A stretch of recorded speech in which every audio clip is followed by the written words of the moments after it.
भगवान को मानने और किसी नेता को ही भगवान बना देने में बहुत फर्क होता है, लेकिन आज भारत की राजनीति में यह फर्क धीरे धीरे खत्म होता जा रहा है। कुछ दिन पहले ही एक बीजेपी की रैली में हनुमान जी के रूप में बीजेपी का झंडा लहराता हुआ नजर आया। फिर कुछ दिनों बाद समाजवादी पार्टी के कार्यकर्ता अखिलेश यादव के पोस्टर की पूजा करते दिखे, जहां उन्हें एक हिंदू देवता के रूप में दिखाया गया था। इससे पहले राहुल गांधी के पोस्टर पर दूध चढ़ाया गया। साउथ इंडिया में विजय थालापति के पोस्टर का भी दूध से अभिषेक किया गया। लेकिन ये सब सिर्फ इन्हीं तक सीमित नहीं है। कभी किसी नेता को भगवान विष्णु का रूप बताया जाता है, कभी किसी को देवी का अवतार, कभी उनकी आरती होती है, तो कभी उनके पोस्टर मंदिर में लगी मूर्ति की तरह सजा दिए जाते हैं। लेकिन यहाँ सवाल ये नहीं है कि ये किस पार्टी में हो रहा है, बल्कि असल सवाल तो ये है ये हो ही क्यों रहा है। क्योंकि जिस देश में नेता को भगवान बना दिया जाता है, उस देश में नेता से सवाल पूछना पाप बन जाता है। और यही हमारे देश की डेमोक्रेसी की सबसे बड़ी ट्रेजेडी है। क्योंकि नेताओं को वोट मिलता है वरदान नहीं, सैलरी मिलती है दक्षिणा नहीं,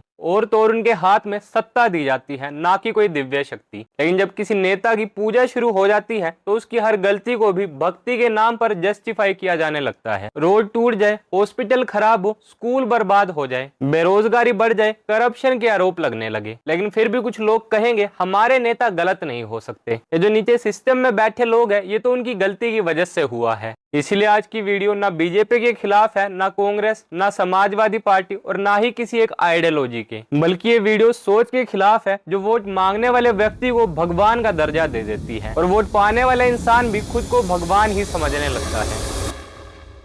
जय हिंद, मेरा नाम है अनुराग शर्मा और स्वागत है आपका एक नई वीडियो में। 19 जून 1975 दिल्ली के रामलीला मैदान में एक बड़ी रैली चल रही थी। स्टेज पर देश के कई बड़े कांग्रेस नेता मौजूद थे। लाखों लोगों की भीड़ थी और उस भीड़ के सामने उस वक्त के कांग्रेस प्रेसिडेंट देवकांत भरो ने एक ऐसा नारा दिया जिसने इंडियन पॉलिटिक्स का कैरेक्टर ही बदल दिया। Indira is India, India is Indira. एक डेमोक्रेसी में जहां देश हमेशा किसी भी नेता से बड़ा होना चाहिए, वहां पहली बार एक नेता को ही देश के बराबर खड़ा कर दिया गया। लेकिन ये सिर्फ एक पॉलिटिकल स्लोगन नहीं था, ये एक सोच थी। एक ऐसी सोच जहां धीरे धीरे इंस्टीट्यूशन से ज्यादा एक चेहरा इंपॉर्टेंट होने लगा। अगले कुछ दशकों में ये सिर्फ एक स्लोगन बनकर नहीं रहा, ये एक पॉलिटिकल फॉर्मूला बन गया। एक ऐसा फॉर्मूला जिसे अलग अलग पार्टीज ने अलग अलग तरीके से अपने हिसाब से यूज किया, और आज उसी फॉर्मूले का नतीजा हम हर इलेक्शन के आसपास देखते हैं। क्योंकि इंडियन पॉलिटिक्स में अब इलेक्शन सिर्फ मुद्दों से नहीं जीते जाते, बल्कि चेहरों से भी जीते जाते हैं। फिर चाहे वो 1970 के दशक में इंदिरा गांधी हो या आज के समय प्रधानमंत्री नरेंद्र मोदी, लेकिन जब एक ही चेहरा पॉलिटिकल पार्टी से बड़ी दिखने लगती है तो धीरे धीरे पूरी पॉलिटिक्स ही उसके इर्द गिर्द घूमने लगती है। फिर पोस्टर पर पार्टी का सिंबल भले ही छोटा हो या बड़ा, इस बात से फर्क ही नहीं पड़ता, क्योंकि फिर लोग वोट मैनिफेस्टो देखकर नहीं बल्कि चेहरा देखकर देने लगते हैं। और शायद इसीलिए आज इंडियन पॉलिटिक्स धीरे धीरे आइडियोलॉजी से ज्यादा पर्सनैलिटी ड्रिवन होती जा रही है। लेकिन ये बात सिर्फ कांग्रेस या बीजेपी तक सीमित नहीं है। लेकिन अगर आप नोटिस करो तो हमारे देश में अलग अलग पॉलिटिकल पार्टियां हैं, जिनके राज्य अलग,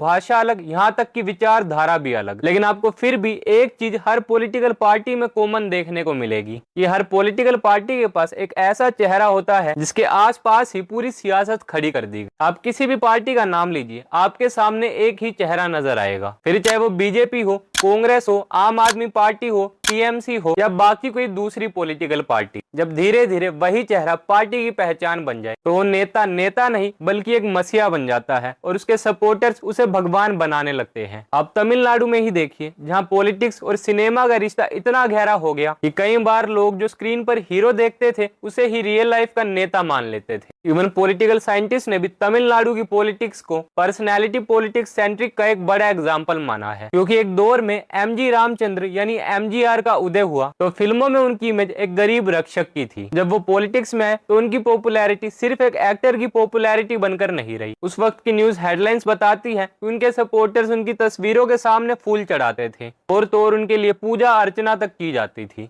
लेकिन यहाँ सबसे बड़ा सवाल ये उठता है कि आखिर लोग इन नेताओं को भगवान की तरह क्यों पूजने लगते हैं? क्या सिर्फ लोगों का प्यार और रिस्पेक्ट है या इसके पीछे कुछ और ही वजह है? क्योंकि अगर ध्यान से देखा जाए तो हर बार एक ही पैटर्न नजर आता है। सबसे पहले एक नेता को जनता के सामने देश का मसीहा बताया जाता है, फिर उसकी हर बात को बिना सवाल माना जाने लगता है। धीरे धीरे उसकी आलोचना को अपमान समझा जाता है, और फिर एक दिन ऐसा आता है जब लोग उसके काम से ज्यादा उसके नाम का बचाव करने लगते हैं, और यहीं से एक वोटर नागरिक कम भक्त ज्यादा बन जाता है। और जिस दिन एक डेमोक्रेसी में नागरिक की जगह भक्त पैदा होने लगे तो उस दिन नेता की ताकत नहीं बढ़ती, जनता की सोच कमजोर हो जाती है। अभी रिसेंटली राम मंदिर में हुई चोरी को लेकर एक डिबेट चल रही थी। राम मंदिर में हुई चोरी को लेकर और बीजेपी रैली में अपने वोट बैंक के लिए हनुमान जी को अपना झंडा लेकर नचाने पर कुछ तीखे सवाल पूछ लिए। तो डिबेट में मौजूद बीजेपी स्पोक्स पर्सन ने लाइव डिबेट में ही उन्हें चप्पल से मारना शुरू कर दिया।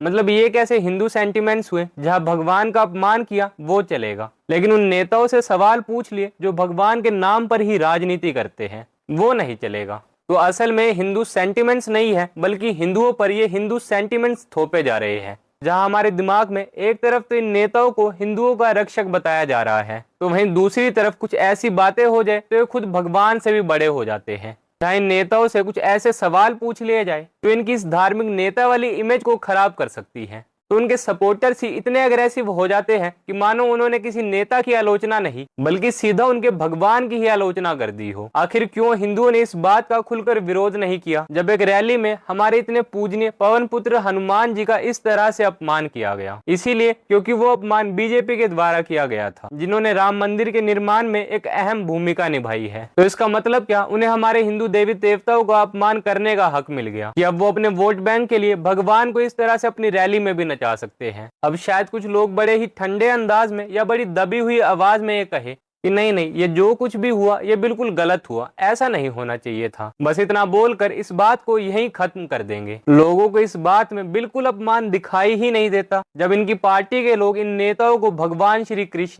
भगवान परशुराम या भगवान विष्णु के अवतार में दिखाकर पूजा करते हैं। मतलब ये क्या कोई खेल चल रहा है कि किसी भी नेता को किसी भी हिंदू भगवान के अवतार में दिखा दो और लोग खुशी खुशी मान भी लेंगे? ये इनमें इतनी हिम्मत है कि ये लोग इस्लाम धर्म या सिख गुरुओं की तरह अवतरित होकर दिखा सके? बिल्कुल नहीं। क्यों? क्योंकि वो अपने गुरुओं का सम्मान करना जानते हैं। लेकिन हमने तो अपनी आस्था का ठेका ही इन नेताओं के हाथ में दे रखा है। इसीलिए तो अगर ये नेता हमारे हिंदू देवी देवताओं का इस तरह से मजाक बनाएंगे तो चलेगा, लेकिन अगर इस पर इन नेताओं को कुछ कह दिया तो बड़ी जल्दी हमारी धार्मिक भावनाएं आहत हो जाती हैं। मैं तो बस जाते जाते आपसे यही कहना चाहूंगा कि मंदिर में सर झुकाना आस्था है, लेकिन किसी नेता के सामने सर झुकाना लोकतंत्र की सबसे बड़ी हार है। भगवान से प्रार्थना कीजिए, लेकिन नेता से हमेशा सवाल कीजिए, क्योंकि जिस दिन जनता सवाल पूछना छोड़ देती है उस दिन नेता भी सेवा करना छोड़ देता है। बाकी इस पर आप क्या सोचते हैं हमें कमेंट सेक्शन में लिखकर जरूर बताएं। टिल देन गुड बाय, जय हिंद, वंदे मातरम।